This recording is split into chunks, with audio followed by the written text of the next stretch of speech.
Bonjour, tu es Xavier Cazard, tu es le directeur associé d'Entrecom, qui est une agence corporate de communication par le contenu. Est-ce que tu peux nous en dire un peu plus? Oui, alors un mot sur l'agence, on existe depuis 15 ans. Au début on faisait de la presse d'entreprise, après on a fait de la communication éditoriale et maintenant le contenu est vraiment au centre de notre activité puisqu'on on produit des contenus sur tous les supports d'information de l'entreprise.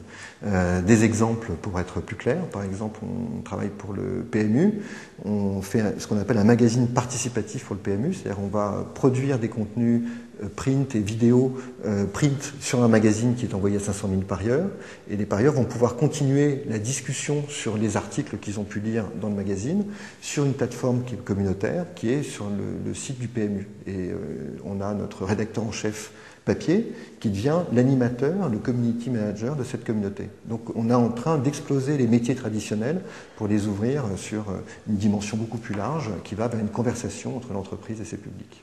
Pour les entreprises, le 2.0 ouvre de nouvelles opportunités d'accès et de diffusion des contenus. Quelles sont ces nouvelles opportunités? Alors, il y a deux grands terrains. Il y a la communication interne. Il est clair que lorsqu'on travaille pour des grands comptes qui peuvent avoir plusieurs centaines de milliers de salariés, il y a des enjeux très importants, notamment en termes de cross-selling, de diffusion des bonnes pratiques au sein de l'entreprise, même de diffusion d'une culture au sein de l'entreprise, que le 2.0 va pouvoir complètement propager, puisqu'aujourd'hui, les salariés d'entreprise sont beaucoup moins intéressés par une communication descendante, top-down, et vont de plus en plus, parce que dans leur pratique quotidienne, ils sont aussi sur les réseaux sociaux, vers une communication beaucoup plus itérative et collaborative.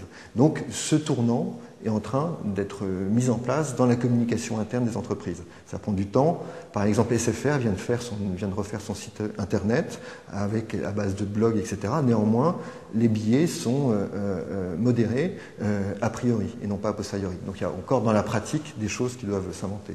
En com externe, on va plus voir du marketing qui s'est emparé du 2.0 pour rentrer en conversation avec les consommateurs.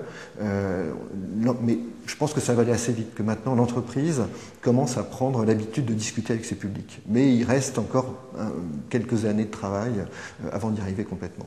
Aujourd'hui, qu'est-ce qui est innovant pour les entreprises? Qu'est-ce qui permet l'interactivité des salariés et de l'entreprise en général avec ses publics?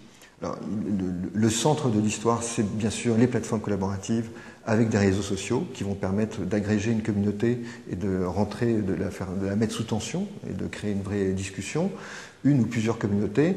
À partir de ça, nous, très spécialisés sur le contenu, dans ces réseaux sociaux, on va utiliser des typologies de contenu qui permettent la discussion. On s'aperçoit que notamment la vidéo, ce qu'on peut appeler la vidéo de proximité, est un formidable outil de discussion et qui, semble-t-il, est presque plus simple à utiliser pour beaucoup d'internautes ou d'intranautes que d'écrire tout simplement. Donc on va prendre son téléphone et poster une vidéo et autour de cette vidéo, créer une discussion qui va permettre de faire avancer soit un dossier, soit une pratique, soit une culture